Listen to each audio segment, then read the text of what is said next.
여러분 안녕하세요. 오롱장입니다. 제가 정말 많은 영상을 통해서 부동산을 바라보는 제 시야를 많이 공유를 드렸고 시장에 대한 의견뿐만 아니라 또 어떻게 경제활동과 결정을 하는 게 좋을지에 대해서 많이 말씀을 드렸는데 요즘 시장에 다다라서 좀 많이들 흔들리시는 것 같습니다. 그리고 이런 기사를 봐도 약간 그런 게 보여요. 보면은 이제 주택도시보증공사 HUD잖아요. 허그가 이제 고분양가 심사제 개편을 하면은 분양가 상한제죠. 분양가 상한제가 약해지거나 없어지면은 앞으로 분양가가 올라갈 테니까 서민이 내 집 마련하기 어려워지고 또 청약받기는 뭐 더 어려워지는 거 아니냐 이런 얘기가 나오고 있습니다. 근데 이제 제 채널에서 같이 하신 분들은 아시겠지만 이렇게 되지 않죠. 사실 거꾸로 생각해 보면은 지난 5년, 6년 동안에 분양가 상한제 때문에 굉장히 많은 시장에 부작용이 있었고 지금 보시면 둔촌 주공도 마찬가지고 정말 많은 부작용을 낳았습니다. 그리고 그 부작용이라 함은 아파트 가격의 안정이 아니라 그냥 아파트 가격이 더 올라갔죠. 아파트를 열심히 지어서 잘 팔고 싶은데 그 가격을 제한해버리면 누가 분양을 하고 싶겠습니까? 물론 땅을 미리 사놓고 건설사의 특성 때문에 계속 짓기는 하겠지만 절대적인 수를 봤을 때 이게 많이 부족하죠. 몇 년 전까지는 제가 이 말씀을 드리면은 굉장히 많은 반발에 부딪혔어요. 야, 네 말 틀렸다. 계속 지어야 된다. 역시 건설사는 폭리를 취하고 있다. 분양가 상한제를 해도 여전히 폭리다. 네 말 다 틀렸다고 했지만 지금 보세요. 드디어 공급량이 부족하잖아요. 올해 내년 서울의 공급량이 많이 부족하거든요. 뿐만 아니라 정말 사업성이 좋다고 할 수 있는 둔촌 주공이 사업이 가다가 멈췄습니다. 다시 얘기해서 분양가를 제한해버리면 부작용이 생기고 어떻게 보면 집값은 더 올라갑니다. 왜? 공급에 차질이 생기니까. 공급이 충분히 있는 수급이 맞는 시장에서 분양가를 제한하면 효과가 있겠지만 수급이 맞지 않는 시장에서 분양가만 제한해버리면 문제가 생길 수 있다는 게 제 결론입니다. 자, 그런데 만약에 분양가 제한을 풀면 어떻게 될까요? 이것도 제가 여러 번 말씀을 드렸습니다.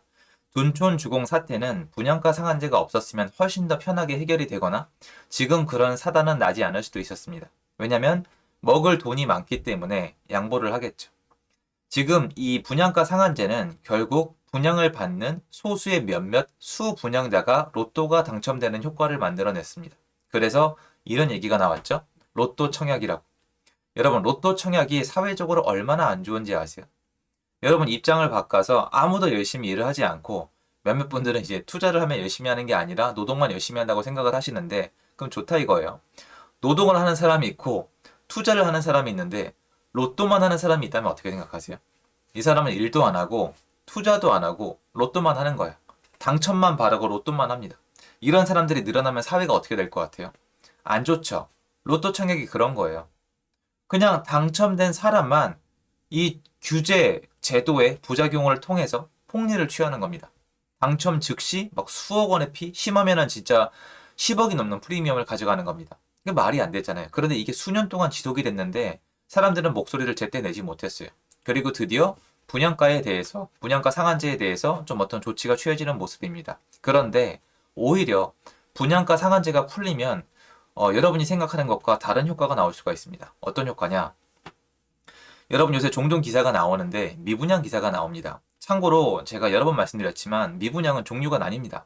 그냥 미분양이 있고요. 그리고 악성 미분양이 있습니다. 악성 미분양은 준공 후 미분양을 얘기하는데 준공 후 미분양이 쌓여야지 시장에 어떤 영향을 크게 미치는 효과가 있습니다. 이거는 예전 시장 한 지난 20년의 시장을 뒤져보시면 많이 확인이 가능한데요. 미분양이 늘었을 때는 미분양이 나는 이유가 있습니다. 대출이 안 나와서 그럴 수도 있고 너무 비싸서 그럴 수도 있고 그런데 이겁니다. 진짜 집값이 떨어지려면 미분양이 나와야 돼요. 미분양이 나오면은 확실히 집이 뭔가 안 팔리거나 사람들이 안 사거나 집이 비어가는 느낌이 들겠죠. 이것조차도 수급이 안 맞으면은 당연히 사람들은 분양을 합니다. 그런데 분양은 특성이 있죠. 뭐가 있죠? 선분양이잖아요. 실제 이게 물건이 없어요. 눈에 보이지 않는 상태로 분양을 받는데 이때는 사람들이 뭐만 따지겠어요? 실제로 집을 만져볼 수가 없으니까 거의 가격을 따진단 말이에요. 그래서 분양가가 높으면 안 받아요, 잘. 그래서 만약에 분양가 상한제가 없어지면은 미분양이 더 나올 가능성이 높아요. 왜냐면 건설사는 욕심을 부릴 테니까. 거꾸로 얘기해서 서민이 내 집 마련하기 더 어려워진다는 얘기는 이게 틀린 얘기도 아니고 맞는 얘기도 아닌데 이런 거죠. 로또 청약을 바라던 사람이라면은 내 집 마련이 어려워지겠죠. 왜냐면 분양가가 엄청 싸야 되거든요. 근데 이거는 솔직히 이게 좋은 현상은 아니잖아요. 로또 청약을 바라던 사람 입장에서는 내 집 마련이 더 어려워진 게 맞고요. 일반적으로 집을 사려고 준비했던 분들 입장에선 나쁜 소식이 아니에요, 이거는. 왜냐면 시장의 안정화를 가져올 제도 중에 하나니까. 분양가 상한제가 풀려버리면은 경쟁사들끼리, 건설사들끼리 경쟁이 붙어서 비싸게 팔라고 할 테고, 그러다 보면 미분양이 나오기 시작할 테고, 미분양이 나오면서 부동산 시장에 또 찬물을 끼얹게 될 테고, 그리고 무엇보다 분양가 상한제가 풀리면은 자유롭게 팔 수 있다는 생각 때문에 건설사가 집을 적극적으로 짓기 시작할 수가 있겠죠. 그러면 장기적으로 봤을 때 공급량은 늘어날 겁니다. 그러면 분양가 상한제 폐지는 나쁜 게 아니죠. 그런데 여전히 많이 오해를 하시고 이와 관련된 기사가 어떤 약간 거꾸로 나오고 있는 것 같습니다. 제가 여러 번 말씀드렸지만 자유롭게 시장의 거래를 만들어 놓으면 서로 거래를 하면서 또 경쟁을 하면서 가격이 올라갔다 내려갔다 올라갔다 내려갔다 합니다. 그런데 이런 건 있죠. 우리가 지금 지난 5년 동안 어디에 집중을 하고 있냐면 실거래가가 얼마인지를 굉장히 신경을 쓰고 있거든요. 예를 들어서 아크로 리버파크 기준으로 했을 때 옆에 있는 원베일리가 훨씬 더 싸게 분양을 했단 말이에요. 이건 말이 안 되는 거예요. 원베일리는 아크로 리버파크보다 쌀 이유가 없습니다. 시장적으로. 그런데 이게 가능했던 건 분양가 상한제 때문이거든요. 그런데도 이걸 원했던 이유는 아파트가 아무튼 싸게 분양이 됐다는 이 넘버링 때문에 그래요. 그런데 사람들은 착각하고 있는 게 결국 중요한 건 얘가 준공이 되고 얼마의 거래가 되느냐 나중에 보여지거든요. 그러니까 분양가가 얼마밖에 안 했다. 이게 중요한 거예요. 무주택자에게 저렴한 가격에 분양을 받게 해줬다는데 사실 따져보면 그냥 그 사람들만 로또를 가져간 거예요. 여러분의 일이 아니란 얘기입니다. 예전에 그 판교도 그랬죠. 판교도 저렴하게 제공이 됐지만 경쟁률이 수백 대 1이었거든요.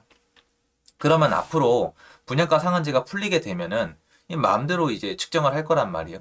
그러다 보면 당연히 미분양이 나올 거란 말이에요. 미분양이 나오면 그 단지는 어떻게 될까요? 그렇죠. 준공후 미분양, 악성 미분양까지 가게 되면은 그 다음에 가격이 떨어질 거란 말이에요. 근데 문제는 이거죠. 그 단지는 어쨌건 인근 지역에서 가장 신축인데 신축인 아파트의 가격이 떨어지게 되면은 인근 시세에 영향을 미친단 말입니다. 이렇게 생각하시면 돼요.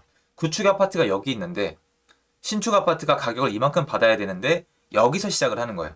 구축 아파트, 신축 아파트인데 분양가 상한제 때문에 싸기 시작했죠. 그럼 준공이 되면 어떻게 됩니까? 확 올라가면서 얘가 따라 올라가죠.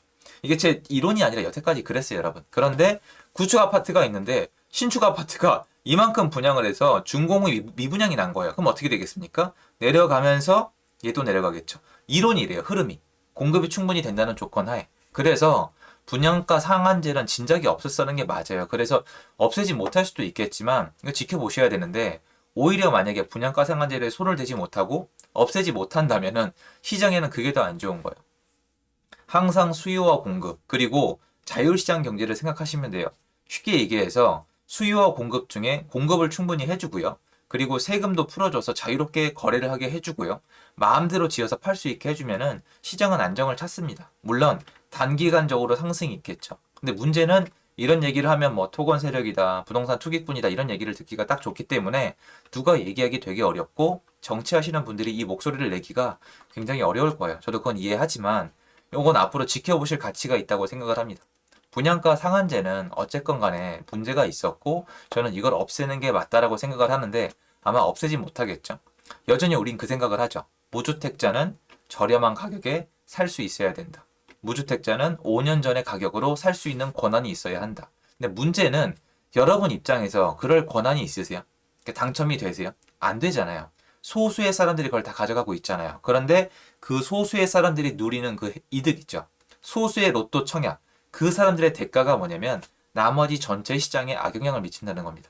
결국 시장은 더 오르게 됐고 건설사는 위축이 되게 됐고 무주택자는 더더욱 내 집 마련이 어려워졌죠.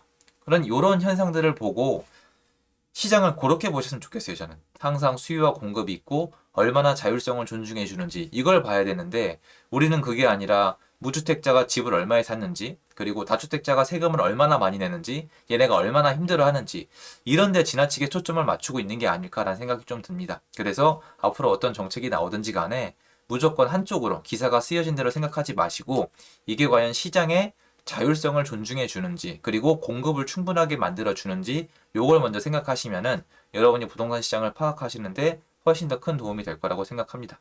제 영상 여기까지고요. 도움됐으면 좋겠습니다. 그리고 요즘 시장이 약간 좀 정체돼 있잖아요. 아직 시장 반등 이런 거 없어요. 여러분 나가보면은 넘버링은 좀 나아지지만 여러 번 말씀드렸잖아요. 5,000건, 6,000건 있던 거래가 1,000건까지 줄어들었다가 두 배로 늘어봤자 2,000건이에요. 5,000건 있던 시장이 2,000건은 여전히 적은 거니까 체감은 별로 안 되실 건데 이럴 때 위축이 되는 걸 넘어서 폭락을 주장하시는 분들은 다른 의견에 굉장히 귀가 기울여지는데 이럴 때일수록 여태까지 공부해 오셨던 이론에 이 자기를 충실하게 맡겨야 돼요. 수요와 공급. 그러니까 이런 기사가 나오면 예전과 달리 흔들리는 분들이 더 있단 말이에요. 아이고, 야, 이제 분양가 올라가나 보다. 원자재 값도 올라간다는데 이러지 마시고 똑같이 접근하시는 게 저는 좋을 거라 생각하고 흔들리지 마시고 시장을 볼 때 맞는 눈을 가지셔야 때가 언제가 됐든 간에 여러분을 위해 좋은 선택을 할 수 있는 거니까 그 자세를 지키시는 게 되게 중요하다고 생각합니다. 왜냐면 저도 중간에 종종 흔들렸던 적이 있었거든요. 응원 드리고요. 영상 도움되었으면 좋겠습니다. 감사합니다.